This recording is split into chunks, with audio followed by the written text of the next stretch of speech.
kami sendiri itu BPS itu punya misi gitu kan. Ada misi dari pimpinan kami bagaimana menyajikan data di khususnya di Indonesia dan di khususnya di Sungai Penuh. Salah satu misinya itu menyediakan data statistik yang berkualitas, yang berstandar nasional dan internasional. Kemudian tugas dari misi kemudian membina kementerian, lembaga, dinas, instansi melalui sistem statistik nasional yang berkesinambungan.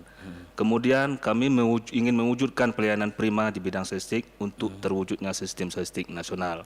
Kemudian membangun sumber daya manusia yang unggul dan adaptif berlandaskan nilai profesionalisme, integritas dan amanah. Selanjutnya BPS itu sendiri itu mempunyai beberapa sensus. Sensus ya? Ada sensus. Itu ada sensus penduduk, ada sensus pertanian, ada sensus ekonomi. Jadi kita punya amanah dari sensus pertanian ini untuk menghasilkan data terkecil dari unit terkecil dari rumah tangga petani. Kemudian kita juga mendata tentang pertanian lainnya dan perusahaan pertanian. Kemudian nanti sensus pertanian ini juga bakalan digunakan untuk sampel untuk pengambilan sampel kegiatan selanjutnya. Nah, sensus pertanian ini sendiri nggak berhenti sampai di 2023 saja, masih berlanjut sampai tahun ini. Tahun ini 2024 ya. Di bulan Juni kemarin kita baru selesai melaksanakan kelanjutan dari sensus pertanian, namanya survei ekonomi pertanian. Survei ekonomi pertanian. Ya, masih rangkaian sensus pertanian. Kemudian di tahun ini juga bakalan ada survei produksi lingkungan. Insya Allah akan dilaksanakan di bulan Oktober. Survei Produksi lingkungan. Produksi lingkungan ya. Ya. Jadi sekarang survei ekonomi pertanian itu sudah memasuki pada tahapan entry data. Gitu. Entry data ya Bu ya.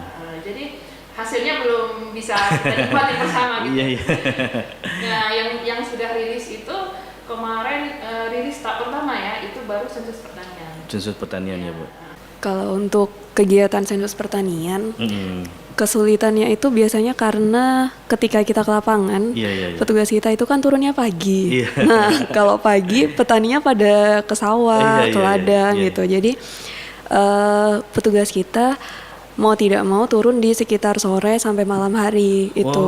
Iya, jadi kadang kerasa nggak enak juga ya sama responden ya karena udah sore istirahat, waktunya istirahat tapi diganggu. Iya. Tapi ya seperti itu yang umum terjadi. Oh iya, pasti ada di awalnya. Jadi awalnya mereka keberatan karena kan banyak ya yang takutnya nanti dihubungkan sama pajak atau kemudian takut nanti datanya bocor seperti itu. Apalagi kan 2024 ini ada ya kasus kebocoran data itu. Nah, tapi setelah kita jelaskan ini dasar hukumnya seperti ini, datanya ini nanti akan dibawa seperti ini seperti itu. Ya responden akhirnya mau menerima gitu. Nah, jadi menurut hasil sensus pertanian kita di tahun 2023 di Kota Sungai Penuh itu terdapat unit usaha pertanian itu ada sekitar 11.762. Kemudian usaha pertanian perorangannya itu ada sekitar 11.760. Nah, yang paling banyak usaha pertanian perorangan itu ada di Kemendebai. Di Kemendebai ya? Ya, Kecamatan Kemendebai. Dia sekitar 2.318 unit. Kemudian tanaman yang paling banyak ditanam itu ada tanaman pangan yang pertama. Ada sekitar 59%.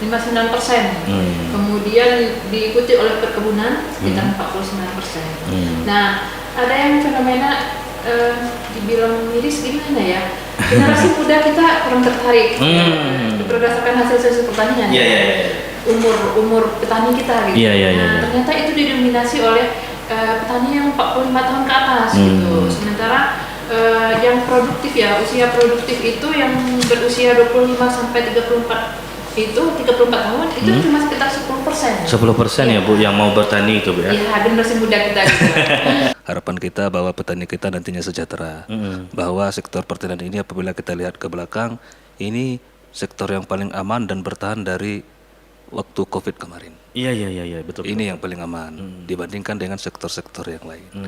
Jadi harapan kita ke depan petani kita produktivitasnya bisa meningkat karena di sini kita lahan susah lagi meningkat, jadi kita harus meningkatkan produktivitas kita. Iya. Kemudian kami bisa memberikan sumbangsih melalui data. Iya, iya, iya. Jadi harapan kami kepada para petani di lapangan, jika ketemu saudara-saudara kami, teman-teman kami mendata, berilah data yang akurat, tepat, jujur, dan bisa dipertanggungjawabkan. Dan data itu kami rahasiakan sesuai dengan undang-undang statistik. Semua berharap ya petani itu sejahtera, bisa memenuhi kebutuhan hidupnya gitu ya, bisa hidup layak gitu, bisa memenuhi kebutuhan pangan, papan, pendidikan anak-anak mereka gitu ya. Mudah-mudahan BPS sebagai penyedia data bisa memberikan sumbangsih untuk kesejahteraan petani ini tentunya gitu. Dan kami berharap juga bagi pemirsa RRI ya, mohon mendoakan BPS agar selalu bisa bertugas secara amanah, berintegritas gitu ya, menghasilkan data yang akurat untuk kemajuan bangsa, bukan hanya petani tapi seluruh lapisan masyarakat tentunya gitu. Dengan data yang kita kumpulkan itu bisa membantu untuk kesejahteraan petani karena itu juga menjadi salah satu tujuan dari pelaksanaan sensus pertanian begitu. Nah, selanjutnya harapannya karena dengan data tadi, maka kami berharap sekali kepada seluruh warga Kota Sungai Penuh pada umumnya, termasuk khususnya ke petani begitu ya. Jangan pernah takut memberikan data kepada BPS begitu, karena kerahasiaan datanya dijamin sama undang-undang dan BPS itu tidak pernah mempublish data individu begitu. Jadi kita akan selalu data agregat. Jadi jangan ragu begitu.